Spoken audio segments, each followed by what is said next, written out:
Welcome to Charting Change in Legal. I'm Caroline Hill. I'm the editor-in-chief of Legal IT Insider, and it's really great to be here today with my esteemed co-host. Ari Kaplan. I am an analyst that covers the legal industry, and Caroline, it's as always fantastic to see you. So fantastic to see you. It has been a week. It has been a very snowy week for you in New York. We've had lots of excitement, legal tech excitement, with events nearly being cancelled or actually being cancelled. I was speaking at the Harvey event this week, and there was lots of panic over who was going to get in and out of New York. But actually, they pulled off a great event. But yeah, there's lots of things that have been affected, but you look great. Yeah, it's the light. It's the light shining from the snow out the window. But yes, it has been an interesting week. It's exciting that Legal Week is upon us, and we will be in New York in a couple of weeks with our entire community from all over the world, and I'm really looking forward to it. I'm curious to see what the full array of programming will be this year. It's in a new venue where I'm actually hosting a legal tech mafia breakfast a week before. So in a few days to do sort of a pre-legal week reconnaissance. What do people know? How can they take best advantage of it? What are some best practices? Having been to legal week now for I think it could be 2 decades. I don't remember. I actually remember sitting with Charles Christian at Legal Week on a bench in the early days of the Orange Rag. And so it's fun that we're having this conversation, but that is a warm memory for me because I remember how kind he was and how interested he was in innovation and the transformation of our industry. Wow, wow, that's a long time. Yeah, that's amazing.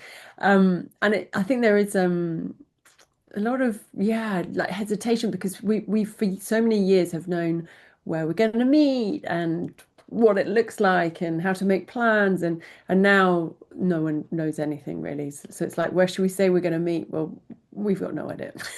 Well, So there's something connected to the fact that in many ways, many organizations are in the same level position with the implementation of emerging technology, with AI, with generative AI, et cetera. And in terms of Legal Week, everybody's starting fresh. Someone like me who's been going even since I practiced. I used to go, my office when I first started practicing in the late 90s was at Rockefeller Center, and the hotel, the Hilton, is just a block away. And I'd go to try to get story ideas for freelance ideas for law.com or other publications and pick up a stuffed red lobster or some other stress ball or some pens or whatever because at that time you could just walk in. You could just walk into the exhibit hall. You registered, but I was a lawyer at a firm and they let me register and I'd walk around for a few minutes and talk to people. I wasn't really part of the community, but I was definitely writing about it. And I used to enjoy that. Every once in a while, I think I was able to go to some sessions. I forget exactly what I did, but that was 25 years ago. It was a long time ago. And now it's all different. So it's exciting, sort of a new moment in the space. And it needed to happen. So I remember sitting watching a demo in a white, I can't remember who the vendor was, but in a cozy, comfy white sofa. And the reason I did it is because there was nowhere else to sit, because I was really tired and I had enough. And the only thing I could think to do, because there was nowhere to sit, and it was really not very suitable for the conference, was to go and sit on this lovely white sofa and had a demo. And they gave me some socks and some sweets, and I was just happy. And and anyone with the sofa, was a winner as far as I was concerned. So hopefully, in this new place, I don't think there's an awful lot in terms, from what I hear, in terms of like facilities. I don't know. I might be wrong, but anyway. But let's see. We'll work it out. I mean, it does seem there's. I think there might be a few teething problems, but we'll work it out. We always do. And I'm My my expectation is that the run will be more convenient this year because you just cross over on the West Side Highway and you run along the Hudson as opposed to crossing many streets along Sixth Avenue to get into Central Park. So for anybody who's running or walking on Wednesday, March 11th at 6:30 a.m., which is early, but actually 30 minutes later than it was last year, I think it's going to be a lot of fun. that You will know, be fun. And this year I'm hosting a breakfast at Millbank, which they've kindly agreed to host. We're doing a breakfast with Latera and Millbank in Hudson Yards. So it's super kind of them to work with me on that, and I'm excited because I'm obviously not native to New York like you are, and it's going to be kind of fun to see a different part of it as well. Because normally when you come to a conference, you only sort of see your sort of the end of your nose. So it's been going to be really fun to see that area of town. Yeah, it's a really nice area too. So there are lots of restaurants. There's a mall, and it's that area is convenient to mass transit. So I think people will appreciate the different venue, and I'm thinking about it positively, as you know that I try to do. So, optimist. I'm trying to be an optimist here. I think it's going to be a lot of fun. If the weather is fine, I think it should be fine. That's always been an issue. I know in years past when Legal Week's been last week of January, it's sort of hit or miss, and I feel like every other year there was some snow that snarled travel. So I hope your travels are smooth, and I'm looking forward to it. And I wonder what the topics will be. Are you teasing? Yeah, well, no. It's just funny because as much as, in years past, I remember people would put out word clouds and it would be like overwhelmingly e-discovery and litigation support. And then it became much more about, uh, you know, obviously AI, but even before generative AI, there was predictive coding and other kinds of artificial intelligence discussions. This year, I think that it'll be interesting. I'm actually moderating a panel focused on workflows and document generation and drafting. And I just think that it'll be interesting for the topics to be maybe founded on AI, but with a much more practical eye towards completion of work and team building, etc. Yeah, that would be cool. I feel like there'll be some big announcements. And so the e-discovery we've discussed many times has always been quite advanced. And this conference, I remember must be what, 3 years ago when just after, was it 3 years after the first or 2 years? I'm trying to think, what year are we? 26? Yeah, it must be 3 years ago when we'd had some of the big early Gen AI announcements, and then the community, the e-discovery community was so fast. Maybe it must have been 2 years ago. They're really fast to faster than other sectors to start to adopt new technology. I feel like this year, obviously, there's already been focus around agentic AI. I feel like this year we'll probably have some quite big announcements in that space. We're already seeing, we've already seen a few announcements, but I feel like this will be, there'll be some quite exciting advances from this community in that space, I'm imagining, and perhaps we've already seen a few of those, lurking in the background, ready to go. I wanted to share something. I hosted a dinner the other night with law firm leaders and all sort of managing partners and senior leaders in law firms. And the one interesting point that I found striking that I think is relevant for our community is that when you and I and our peers first started talking about generative AI and its impact in a law firm, there was always this discussion of a comparison to a law student or a first year, sort of like if I had a first year do this, I would have the same expectation. But what was interesting was in my discussions this at this event, everyone referred to the comparison as the tool versus a third year, not a first year and not a law student. And I thought that that was pretty compelling, and I called it out, and it was an interesting just just conversation about has the tool become more advanced? Have our expectations changed? Are we asking, are we applying technology to more sophisticated work? And these are all questions, and I hope that at Legal Week, when we're all together, we can maybe have a discussion about that. Maybe it comes up at your breakfast, and maybe there's some dialogue on what does that mean? What are we comparing it to? And there's been a lot of conversations about that rapid development cycle, going from, a year to 6 months to 3 months to, sort of immediate all the time everywhere. Yeah. Yeah.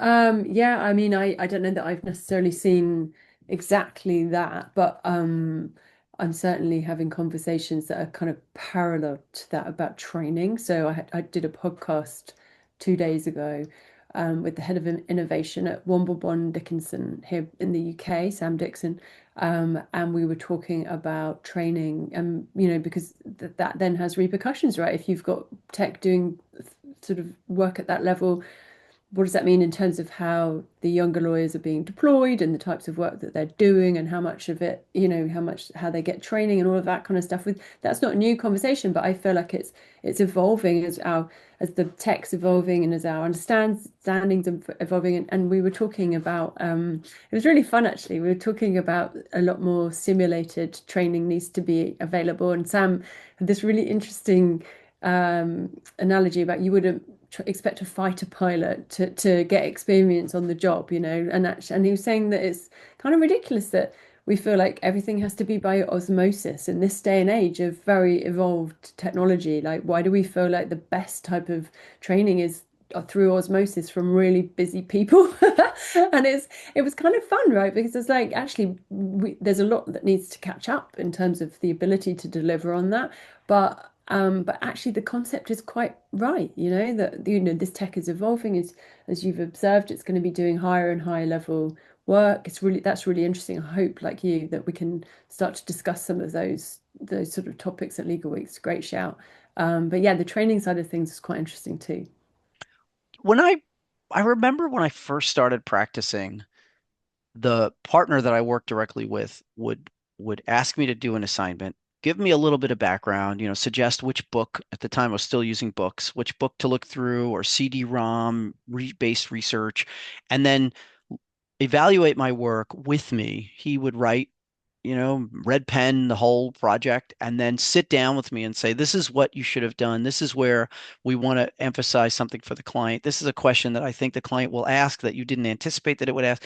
And it was actually really helpful training. I don't know that we have that anymore. And in fact, I was lucky to have that throughout my career. I will say that my mentor, I stopped practicing law 20 years ago.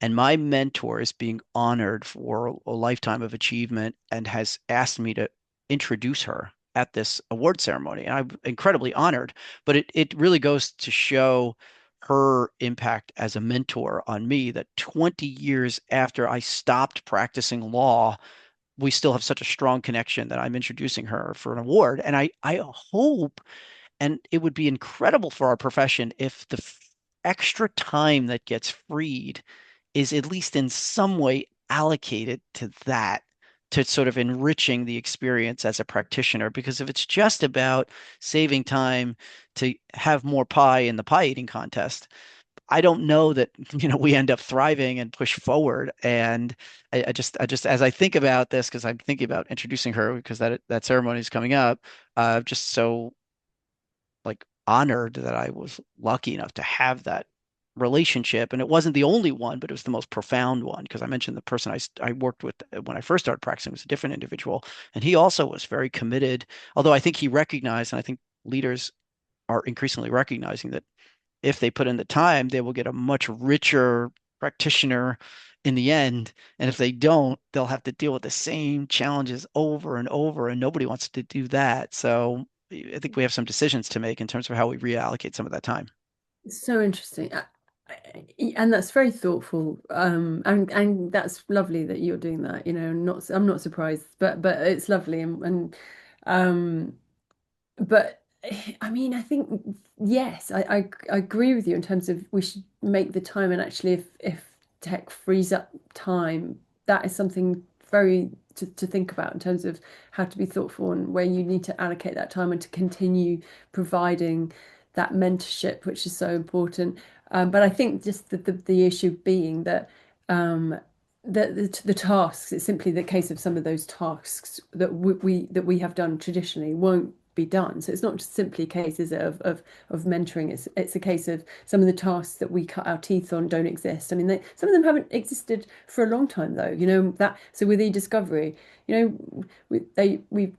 been tech forward for a long time. Some of the tasks that we used to do back in the day haven't been done for a while. Going into data rooms, going into big, leafing through. I know they're still done sometimes, but but yeah, I think it's just a case of mapping it out, being thoughtful about the fact that some of these tasks will, if we want the same level of if we want to absorb, if we feel like there'll be a deficit if those tasks are not completed, it may be that we just have a big rethink and we say, actually, did we need to do that in the first place?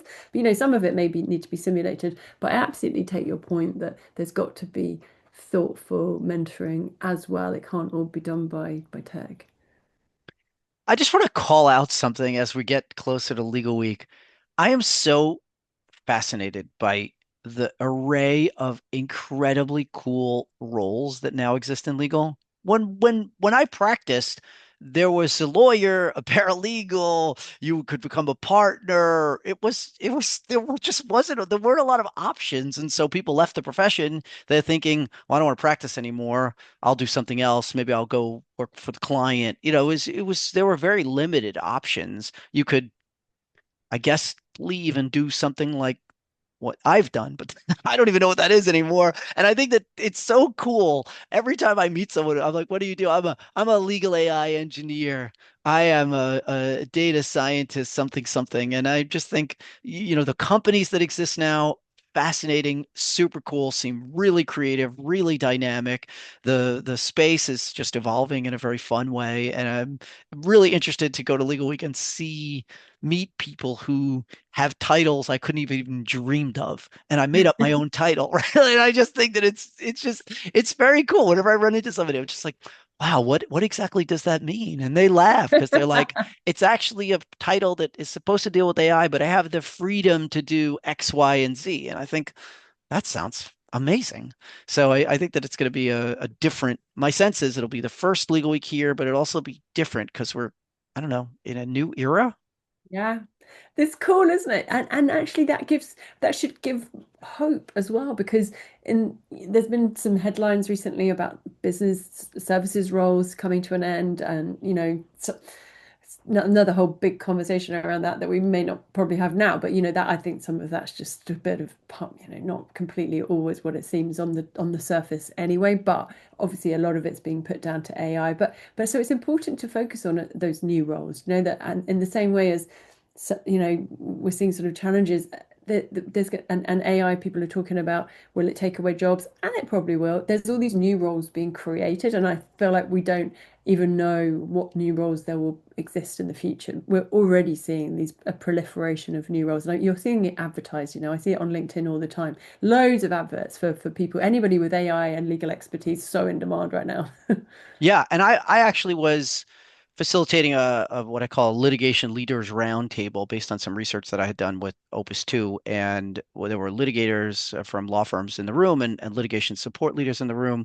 And one of the takeaways that I tried to convey was audit your litigation workflow, your litigation habits. Try to monitor and study what your team is doing, because only when you do that can you then kind of pick out the inefficiencies and use technology in ways that you may not anticipate. So you may think that technology is very good at summarizing or collating or doing specific things with documents, but it's gotten so sophisticated that you can ask it to challenge you on an argument. You can ask it to help you prepare. So it because it has summarized all of the material, it will be able to refer back to you things you might not be able to instantly recall. And that strategic part is increasingly powerful. And I just think that I am routinely trying to figure out, could I use a tool for this? Even if it's not technology. We've talked about this before, but technology has created, especially AI, generative AI has created this sort of a document automation renaissance that people think they need generative AI when in fact they just need document automation. So the most important part is sort of fundamentally to step back and think about it. Then you can decide what to apply. But it was a really interesting conversation because people were sharing, and when you're sharing, you're hosting a breakfast at Legal Week. The sharing is so important and so valuable. And one nugget and you think, wow, that was great, including the pancakes. It's like a great discussion. And if I picked up an idea there, that was time well spent. Yeah, 100%. I love the face to face. I've had so much face to face, meetings, all sorts of stuff, and it's just invaluable. My breakfast is not really to do with AI actually, like not really. I mean, there'll be elements of it, but it's about client relationship management. I suppose that's probably maybe not a surprise, but you know, looking at how law firms can be really proactive and like rather than just perhaps I don't know there's a big data element to it as well but there's that it's that segue in that intersection between technology and people like what do people need to think about their own skills and how they're using the technology and what their end goals are and what do you want to be doing with your clients and you should need to be really thoughtful and strategic and obviously the tech is a part of that but it's a case of how are you putting that technology within your own strategy in order to achieve the outcomes that you need to achieve right now, here where we are, and in this hugely competitive market. Um, but it'd be nice to talk about that rather than just pure AI. Well, please report back on our next discussion because I'd love to figure out a way that you avoid the AI conversation. I feel like you can have a conversation about tailoring a suit and it would be all about artificial intelligence these days. So I'm just fascinated that there's even an expectation that it wouldn't necessarily be about AI. It's almost like everything is AI and whatever the and is. And then and of course people are thinking about where they could leverage this in it's a interesting, element of the conversation. How do you avoid it? I will say that it's become so it's not just I think that has really s- been the focus. It's what can I do personally? And this is, I'm having conversations with law firm partners who are saying that they're able to now, they're empowered to do more themselves if they needed to ask somebody to do something for them. Now they're able to find a piece of information or do some quick research that is totally valid and helpful without the need for somebody else. And so there's a lot of discussion. I mentioned that at my last Legal Tech Mafia breakfast, the topic of vibe coding came up, and people trying to figure out how can I create something very quickly as a prototype. And if we're all prototyping that quickly, you'd have to drive progress. I mean, it may create some confusion, but and also be challenging for all the people who are the kind of arbiters of all the prototypes, the innovation leaders who now have, instead of two people giving them prototypes, 20. It's going to Yeah. be a challenge, but I'm confident in that community that they can handle it. Yeah, vibe coding is fascinating, but on your point about the sort of almost like the who does what work allocation. So you might have the partner, you started off by saying, for example, you might have a partner who initially would hand off research to an associate. But now again, this came up in the podcast with Sam Dixon, that partners are, we've got this technology which is speeding things up. So for example, particularly around the research space, with just quickly being able to look something up and rather than having to hand it over, you might be able to do it yourself on the spot. And then it gives you, and then there's a question of, is that what should happen? And are you then going to check it properly? And it's there's so many interesting questions around not just the tech, but the delivery and the process and the workflow and like how you need to be really thoughtful about the changes and how you're actually approaching them, I think.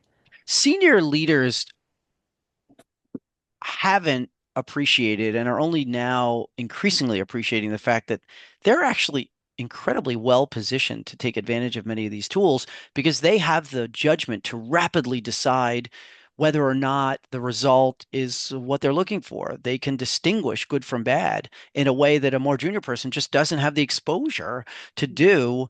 And whereas they may have been reluctant for whatever reason, generational age, time, training. Now I think that as they use these tools, they start to realize, wait a second, I have like a sparring partner here, and I can appreciate what my sparring partner is saying and kind of distinguish the good from the not so good. And wow, this is really helpful. And it actually could, again, in the best possible world, provide more time to sit with somebody and say, okay, here's what the answer is going to be. What I want you to try to figure out is how do we apply the answer to this fact pattern? Or if we did apply the answer to the fact pattern, can you think of something else? And so it's really incumbent then on the junior people to be more creative or to be even more familiar with the technology so that they can then come back and respond in a way that is, you know, that someone with a little bit of time and a much more focus can provide as a kind of counter to the experience. Yeah. Ah, very different to our day, Ari. Very different. Yes, no, My day of scuttling off and going and hiding in the library. yeah, I found it to be great. Well, Caroline Hill, I always enjoy these conversations. It feels, it's really fortunate for me to get to talk to you. And obviously, this topic is fun and only gets even more exciting. So I will look forward to seeing you in New York City on what, March 11th, 10th of 10th, March. 9th, March. Yeah, The March 9th of 10th, maybe March. the No, 9th of March. That's right. 9th of March. I And land on the 7th. I've got on the Saturday, on the Saturday. I've got the 8th to do some fun hang stuff. out in New York. Early Yeah. March is nice in New York. I think that should be fun. Actually, I'm trying to think the New York City half marathon is either on the 9th or on the 16th. So maybe I'll that's check something. that out. That's Yeah, so that fun. yeah, that would be fun. Real New I York cannot wait to experience. see you, and we'll Yeah, have this conversation in person. And I look forward to seeing our one reader, perhaps if he's there, or else one listener if he's there. we can hope and sending him good thoughts. So And I will be cheering you on yeah, for your run as well from the yes, side. it'll be fun. Yes, we have a lot of walkers incidentally, so just in case. Oh, you have your breakfast. All right, Carolyn Hill, Speak soon. nice talking about charting, change, and legal. See ya. Bye. Bye.